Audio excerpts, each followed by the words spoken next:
네, 오늘은요, 주님께 무엇을 드릴 것인가 라는 제목으로 여러분들과 한번 말씀 나누길 원합니다. 여러분들 전도자 무디에 대해서 들어보신 적이 있을 것입니다. 유명한 전도자. 그는요, 미국 침례교회 평신도 설교자였어요. 그리고 미국 복음주의 운동의 선두 역할을 했던 사람입니다. 그랬던 무디에게도 힘들었던 어린 시절이 있었고요. 아버지가 일찍 돌아가심으로 어렸을 때부터 아동 노동을 했었어야 됐어요. 그리고 초등학교 5학년까지밖에 공부하지 못했던 사람이었어요. 그런데 전도자 무디는요, 어렸을 때 부흥 집회에 참석하게 됩니다. 그리고 헤네스 발레리라는 하는 영국 목사의 설교를 들을 때 마음이 열려 감동을 받고요, 마음이 뜨거워졌습니다. 그 목사님은요, 이렇게 얘기합니다. 하나님께서는 지금도 온전히 헌신하는 사람만 있으면 그를 통해서 지금까지 나타나지 않았던 더 큰 일을 할 수가 있습니다. 이렇게 설교합니다. 돈이 많다든가 재주가 많다든가 자식이 많다든가가 아닌 온전히 헌신하는 자라야만이 이 말씀을 듣고 이해할 수 있다는 거죠. 그래서 그는 이렇게 나는 돈이 없어요, 재주가 없어요, 지식이 없어요. 근데 내 삶을 헌신하고 싶습니다. 그 자리에서 자기의 생애를 하나님을 위해 온전히 바치기로 결심합니다. 그는 너무나 기뻤어요. 눈물이 비 오듯 흘렸다고 고백합니다. 그는 미국 경제공황기에요, 100만 명을 주님께 전도하는 엄청난 기적의 일꾼으로 하나님께 쓰임을 받게 됩니다. 네, 맞습니다. 우리의 삶을 온전히 하나님께 드림으로 하나님은 우리 삶을 사용하실 수 있다는 거죠. 마치 무디를 사용하셨던 것처럼요. 그를 사용하셨고요, 그의 작은 헌신을 통해서 미국 전역에 부흥을 일으키고 믿음의 자녀들을 일으켰다는 것입니다.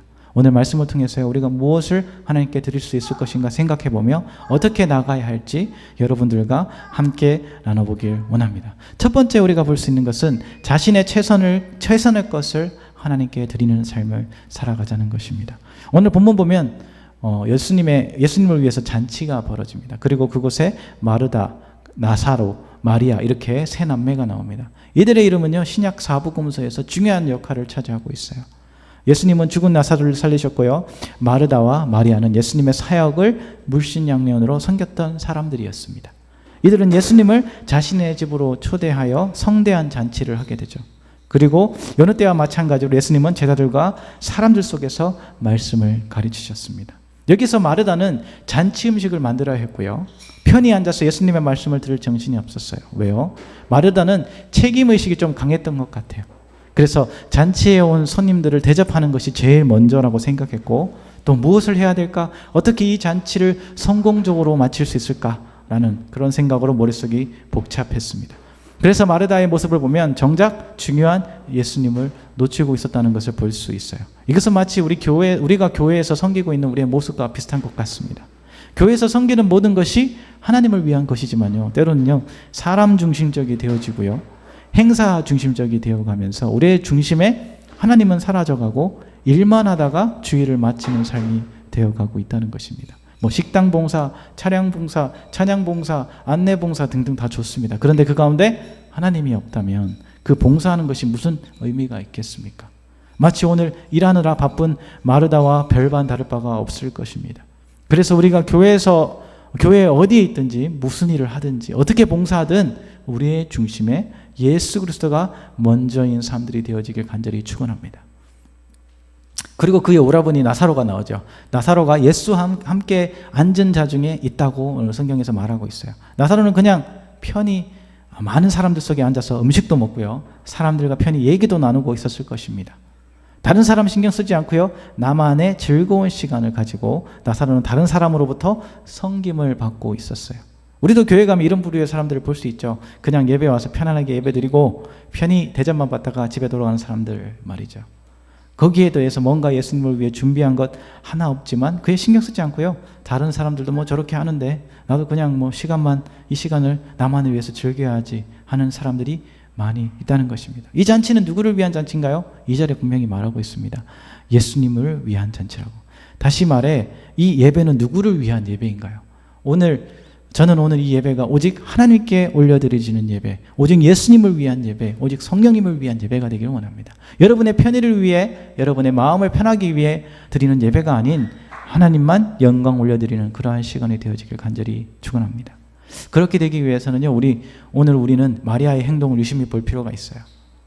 마리아는요, 일로 분주하지 않았고요. 그냥 편하게 앉아 음식 먹기보다는 예수님 말씀에 가까이, 제일 가까이에서 들었고 그 말씀을 마음속에 깊이 새겼습니다. 왜 그랬을까요? 오늘 예수님이 주인공이니 예수님께 집중해야 하는 것이 마땅하다고 생각했기 때문이겠죠. 오늘 예배의 주인공이신 예수님이 우리 가운데 오셨다고 한번 생각해 봅시다. 여러분은 무엇을 하시겠습니까? 예수님이 이 자리에 함께 하신다면 우리는 절대로 한눈 팔지 않을 거예요. 대신 그 옆에서 말하는 것들을 듣고 한마디라도 주님의 말씀을 듣고 나눠보려고 할 것입니다. 어떤 이들은 인증샷 남기느라고 정신 없겠죠, 요즘으로 얘기한다면. 그리고 자신들이 제일 아끼는 것을 주님께 드리고 싶을 것입니다. 자, 이 정도로 예수님이 우리의 삶의 중요한 분이기에 마리아는 자리에서 조용히 일어나 자신의 방으로 들어갑니다. 그리고 자신이 여태껏 모으고 또 모으고 애지중지했던 병에 담긴 순전한 나드 한 근을 가지고 나옵니다. 성경에서 이 나드 한 근의 가치를 말하고 있지 않지만 이 당시의 문헌들을 통해서 나드 오일은 정말로 비싼 향료라는 것을 알 수 있습니다. 나드 한 근에 300데나리온이라고 말하고 있어요. 그리고 1데나리온을 계산하면 이 당시에 노동자들이 하루 품삯이라고 말할 수 있다고 합니다. 자, 돈 한 푼 안 쓰고 모은다면요, 1년을 열심히 일해야 모을 수 있는 돈이라는 것을 알 수 있어요. 그런데 여러분도 알잖아요. 돈 모으기 좀 쉽지 않습니다. 그죠? 우리가 돈을 벌면요, 돈만 그게 다 저장되는 건 아니잖아요. 집세도 내야 되고, 세금도 내야 되고, 공과금도 내야 되고, 생활비, 식비 등등 드려야 할 것이 참 많아요. 그죠? 그래서 만약에 300만 원 번다고 가정해 봅시다. 우리 손에 남은 돈이 50만 원이 채 되지 않을 것입니다. 여기서 300만 원 가지고 1년을 모으면 3천만 원을 모을 수 있는데 한 3,600만 원 되겠죠. 근데 이 모든 것을 다 사용하고 우리 공과금 다 제하고 하면 3천만 원을 모으려면요, 10년 동안 열심히 모아야 할 거예요. 마리아에게도 이 순전한 나드 한 근을 그녀가 일생 동안 피땀 흘려 모은 것이에요. 그녀가 평생 살아가면서 없어서는 안 될 것이었을 것입니다. 그런데 그녀는 그것을 예수님께 가지고 나오면서 일체 망설임이 없었다는 것을 여러분들 알 수 있어요. 이것이 여러분이라면 어떻습니까? 지금 당장 여러분의 삶에 있는 전 재산을 주님께 드릴 수 있겠습니까? 아마도 힘들 것이겠죠. 그런데 마리아에겐 이 순전한 나드 한 근은 예수님을 위한 것이라면 아무것도 아니었어요. 3절에 마리아는 지극히 비싼 향유 곧 순전한 나드 한 근을 가져다가 예수님의 발에 붓고 자기 머리털로 그의 발을 닦으니 향유 냄새가 집에 가득하더라 라고 말하고 있습니다. 마리아는 사람들이 보는 앞에서 나드 향유를 예수님의 발에 붓기 시작합니다. 그리고 무릎 꿇고 자신의 머리카락으로 예수님의 귀한 발을 천천히 닦아냅니다. 이 주위에 있던 사람들은 마리아의 행동을 보고 놀랐습니다. 그리고 한 번도 경험하지 못한 것을 경험하게 됩니다. 마리아는 자신의 인생 전부를 예수님을 위해서 드릴 수 있는 것을 볼 수 있어요. 왜 그랬을까요? 예수님이 마리아의 삶의 전부이기 때문입니다. 세상에 부와 명예를 준다고 해도 그 모든 것을 뒤로하고 예수님을 선택한 마리아를 볼 수 있어요. 여러분은 어떠한 모습으로 이 자리에 예배드리고 있습니까? 여러분의 삶은 모든 것을 이 시간, 이 예배 가운데 쏟아붓고 있습니까? 돈도 중요합니다. 그러나 하나님이 원하시는 것은요, 세상의 어떤 돈보다 보아보다 여러분의 삶을 온전히 주님께 드리고 있는가가 더 중요합니다. 지금 마치 마리아가 자신의 모든 것을 주님 앞에 드린 것처럼 세상의 것을 포기하고 주님만 바라보며 주님만 예배드리는 그러한 삶들이 되어지길 간절히 축원합니다. 두 번째 볼 수 있는 것은 하나님께 드리는 것을 아까워하는 사람들도 있다는 거죠. 오늘 마리아와 정반대되는 예수님의 제자 중에 하나였던 가룟 유다가 나오죠. 그의 삶은 어떻게 보면 정말로 계산적인 삶을 살았던 것 같습니다. 그래서 다른 제자들은 예수님을 온전하게 순전하게 따라갔다면 가룟 유다는요, 예수님을 따르게 되면서 자신에게 뭔가 이득이 될 것을 생각하며 인간적인 생각을 가지고 있었던 사람이었던 것 같습니다. 그래서 예수님의 사역 가운데 자신이 예수님의 그 모든 재정, 그 사역의 재정을 도맡았어요. 그래서 오늘 본문에서 그가 돈깨를 맡았다라고 말하고 있어요. 다른 사람들보다 계산이 빨랐고요. 그것으로 인해 예수님이 사역을 하시면 다른 사람들이 가져오는 것을 자신이 슬쩍 빼돌려 자신의 주머니에 채우기 바빴습니다. 거기에 상반되는 제자 중에 한 명이 베드로 아닐까 저는 생각합니다. 베드로는요, 어부였어요. 예수님이 그를 불러서 사람을 낚는 어부가 되겠다라고 하셨을 때 그는 자신의 모든 것을 버려두고 예수님을 따랐다라고 성경에서 기록하고 있어요. 그 모든 것 중에 자신의 전 재산과 마찬가지였던 배도 있었을 거예요. 그물도 있었을 거예요. 근데 그 모든 배를 헐값에 판다고 해도 큰 값어치가 클 건데, 그런데 그 예수님을 만나고 나서 그의 인생은, 베드로의 인생은 180도 변하게 되고요. 자신이 가진 것보다 그 모든 것을 버리고 예수님을 따르는 것에 자신의 인생을 걸었다는 것입니다. 여러분의 삶을 주님께 올인하고 있습니까? 저는 저는 오늘 이 시간 우리 모두가 하나님께 예배드리고 있는 우리 모두가 하나님께 여러분의 인생을 올인하는 그러한 삶들이 되어지길 간절히 축원합니다. 오늘 가룟 유다는요, 자신의 것을 포기하지 못했어요. 예수님을 따르는 12제자 중에 한 명이었지만 그는 그것을 사용해 자신의 이익만을 얻으려고 했어요. 예수님 사역 가운데 뭔가 이득을 볼 수 있는 게 없을까? 돈과 먹을 것들을 가지고 오면요, 가룟 유다는 자신의 것을 먼저 채웠어요. 그랬기에 마리아가 순전한 나도 한 병 전체를 예수님의 발에 붓는 것을 보고 너무 아까워했어요. 아니, 그것을 돈으로 생각했기에 머리에 계산이 너무 빨랐어요. 벌써 그 가치가 머릿속에 계산이 되는 거예요. 그리고 마음에도 없는 말을 하면서 마리아를 꾸짖죠. 5절에 이 향유를 어찌 300데나리온에 팔아 가난한 자들에게 주지 아니하였느냐. 자, 300데나리온의 가치는 10년 동안 모아도 못 먹을 것인데 그것이 아깝게 그것도 발에다가 부어서 버리니 팔아서 가난한 사람들 돕는 데 쓸 것인데 하면서 안타까워합니다. 자, 그의 마음에 사람을 돕고 싶은 마음 1도 없었다. 성경에서 기록하고 있잖아요. 오로지 그것을 자신에게 줬으면 좋았을 것인데 차라리 그것을 예수님께 드렸으면 자신의 뒷주머니에 두둑히 채울 수 있었을 것인데 하면서 아쉬워했다는 것을 알 수 있습니다. 여러분은 어떻게 하나님께 헌금하고 있습니까? 어떻게 여러분의 시간을 들여 하나님께 예배하고 있습니까? 예배를 통해 여러분의 이익을 추구하고 있습니까? 헌금을 하면서 아까워하면서 인색함으로 하고 있지는 않습니까? 이만큼 헌금했으니까 축복해 주시겠지 하는 기복신앙으로 헌금하고 있지 않습니까? 고린도후서 9장 7절에 말합니다. 각각 그 마음에 정한 대로 할 것이요 인색함으로나 억지로 하지 말지니 하나님은 즐겨내는 자를 사랑하시느니라. 말라기에 보면요, 이스라엘 백성들이 얼마나 인색의 마음으로 하나님께 번제물을 올려드렸는지 잘 나와 있어요. 말라기 1장 7절에서 8절 보니까 너희가 더러운 떡을 나의 제단에 드리고 말하기를 우리가 어떻게 주를 더럽게 했나이까 하는도다. 이는 너희가 여호와의 식탁은 경멸히 여길 것이라 말하기 때문이라. 만군의 여호가 이르노라. 너희가 눈먼 희생제물을 바치는 것이 어찌 악하지 아니하며 저는 것 병든 것을 드리는 것이 어찌 악하지 아니하냐. 그것을 너희 총독에게 드려보라. 그가 너를 기뻐하겠느냐 너를 받아주겠느냐 라며 하나님은 탄식하십니다. 이 당시 이스라엘 백성들은 자신들이 필요 없는 것을 가져다가 하나님께 올려드렸어요. 더러운 떡, 막 상해 가려고 하는 것들 교회 가져가, 이거 제물 드리자.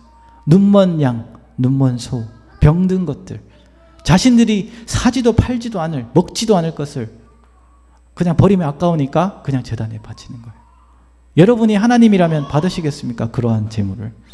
그것을 대통령에 가져가 보십시오. 들어가기도 전에 요거도 먹을 거예요. 주님께 드리는 모든 예물이 여러분들에게 필요 없는 것이나 제일 보잘것없는 것을 드리면서 나는 헌금했어 라고 생각하면 큰 착오라는 것이에요. 예배를 드리는데 마음과 생각은 콩밭에 가 있고 찬양은 대충 말씀 듣지도 않고 핸드폰 하다가 졸다가 예배를 마치게 돼요. 그리고 나오면서 오늘 주일은 잘 지켰다 생각하는 사람들이 있어요. 어떤 사람들은 자신의 집에 필요 없는 것이 있으면요 교회로 가져와요. 혹시나 필요할 것 같아서 가져왔다고 말합니다. 그런데 교회에서도 필요 없어요. 자신도 안 쓰는 것을 교회에서 누가 쓰겠습니까? 우리가 드리는 예배와 헌금이 이 모든 것에 진정한 마음이 없다면요 그 모든 것이 헛된 것입니다. 돈을 많이 드리는 것이 중요하지 않습니다. 여러분의 마음이 이 예배 가운데, 헌금 가운데 있는가입니다. 여러분의 최선을 다해서 드리는 예배를 하나님이 분명히 기뻐 받으신다는 것을 기억했으면 좋겠습니다. 오늘 드려지는 예배는요 여러분을 위한 예배가 아니에요. 여러분의 기분을 맞추기 위해, 여러분의 피로를 채우기 위해 드리는 예배가 아닙니다. 이 예배는 오로지 하나님을 위한 예배이며 여러분의 마음을 담은 삶의 예배를 하나님께서 기뻐하신다는 것을 분명히 기억하길 바랍니다. 오늘 마리아는 집에 남아도는 것을 주님께 드린 것이 아닙니다. 필요 없는 것을 주님께 가져와서 드린 것도 아니에요. 자신의 삶의 모든 것을 주님께 드린 것과 마찬가지입니다. 저는 오늘 우리 모두 주님께 나와 오늘이 마지막인 것처럼 주님께 최고의 예배, 주님이 기뻐하시는 예배, 그 전능하신 하나님께 올려드릴 수 있는 그런 하루가 되길 간절히 축원합니다. 마지막 우리 세 번째로 볼 수 있는 것은 우리를 위해 자신의 목숨을 드린 예수 그리스도를 볼 수 있습니다. 오늘 예수님은 이 잔치의 주인공으로 오셨다라고 말하고 있어요. 그리고 모두가 예수님 때문에 배불리 먹고요 즐거운 시간을 보낼 수 있었어요. 그런데 마리아가 자신의 전부인 나들을 가지고 나와 예수님의 발에 묻고 머리카락으로 예수님의 발을 닦습니다. 네, 맞습니다. 이것이 예수님의 죽음을 미리 준비하는 것을 암시합니다. 그러나 본래 유대인 전통의 장례는요 당일 장례하기 때문에 향유를 사용하지 않아요. 근데 단 이스라엘의 왕들의 장례에서는요, 향유를 사용한 것을 구약 성경을 통해서 볼 수 있어요. 이것을 본다면 마리아가 예수님께 나대양 올려드린 것은요, 예수님을 왕으로 모셔드리기 위한 것이며 동시에 이 땅에 왕으로 오신 예수님의 장례를 준비한 것이라고 볼 수 있습니다. 예수님이 십자가에 못 박혀 돌아가실 때 그 십자가의 제명에 뭐라고 써있는지 기억나십니까? 나사렛 예수 유대인의 왕이라는 제명을 가지고 예수님이 십자가에 못 박혀 돌아가셨습니다. 모든 사람들이 하나님은 독생자 예수 그리스도이시며 인간의 몸으로 이 땅에 오셨다는 것을 알고 있었어요. 그냥 오신 것이 아니에요. 우리의 왕으로 오셨다는 거예요. 그러나 사람들은요, 그를 나사렛 동네의 가난한 목수의 아들로 취급해버렸어요. 그리고 많은 유대인들이 예수님은 하나님의 아들이요 이 세상을 구원할 구원자로 오셨다는 것을 믿으려 하지 않았다는 것입니다. 자신의 눈으로 기적을 보고도 그 기적을 경험하고도요, 이들은 자신의 생각과 편견을 꺾지 않았어요. 결국 예수님을 십자가에 못 박게 됩니다. 네, 맞습니다. 예수님은 이 땅의 왕으로 오셨어요. 그러나 섬김을 받으러 오신 것이 아니라 우리를 위해 십자가에 못 박혀 돌아가시기 위해 섬기러 오셨다고 성경에서 말하고 있습니다. 마가복음 10장 45절, 나는 섬김을 받으러 온 것이 아니라 섬기러 왔으며 많은 사람의 죗값을 치르기 위해 내 생명마저 주려고 왔다. 우리는 아직도 섬김을 받으려고 합니다. 교회에서 대접받으려고 합니다. 남들이 나를 인정해주지 않으면 화가 나고요, 질투가 납니다. 예수님을 믿는다고 하지만 세상 사람들과 별반 다르지 않는 삶을 살아가는 우리를 때로는 발견할 수 있게 됩니다. 네, 그렇습니다. 사도 바울이 자신을 죄인 중에 괴수라고 말한 것처럼 우리 또한 죄인 중에 괴수로 살아갈 때가 참 많이 있어요. 매일 실수하고요, 매일 거짓말하고요, 속이고 기만하고 욕하고 싸우고 말로 행동으로 죄를 지으며 살아갑니다. 이 반복되는 죄로 인해 믿음은 떨어져 가고 결국 주님을 위한 예배 가운데 나와 예배하지만 우리의 속사람은 전혀 변하지 않는 우리를 보게 됩니다. 이렇게 우리가 죄 가운데 헤매일 때 예수님이 이 땅에 빛으로 오셨다는 것입니다. 요한복음 1장 9절에서 12절, 참빛 세상이 와서 각 사람에게 비추는 빛이 있었나니 그가 세상에 계셨으며 세상은 그로 말미암아 지은 바 되셨으되 세상이 그를 알지 못하였고 자기 땅에 오매 자기 백성이 영접하지 아니하였으나 영접하는 자 곧 그 이름을 믿는 자들에게는 하나님의 자녀가 되는 권세를 주셨으니. 오늘 이 자리에 함께 예배하는 여러분, 우리 모두가 예수 그리스도를 진정으로 믿음으로 하나님의 빛의 자녀들이 되길 간절히 축원합니다. 마리아는 자신의 전부를 예수님에 드렸고 예수님은 자신의 전부를 우리의 죄를 위해 올려드리셨습니다. 그를 통해, 예수님을 통해 우리의 모든 죄가 예수님의 십자가의 보혈의 피로 한 번에 해결되었습니다. 우리는 매번 똑같은 복음의 메시지를 듣고 있어요. 그것도 매일매일 반복되는 거잖아요. 그래서 새롭게 들리지 않을 수도 있어요.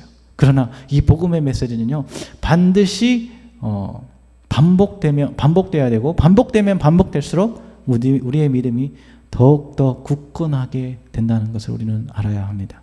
제가 어저께 이제 5월 4일이잖아요.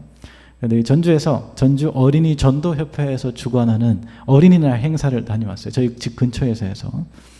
그래서 그곳에 가니까 정말로 재미있는 것들과 무료 선물들도 많고요. 무료 음식들, 공연들도 준비 잘 되어져 있어요. 사람들이 막 지나가면서 들어오기도 하고요. 자, 그 중에 한 섹션, 복음의 메시지를 듣는 섹션이 있어요.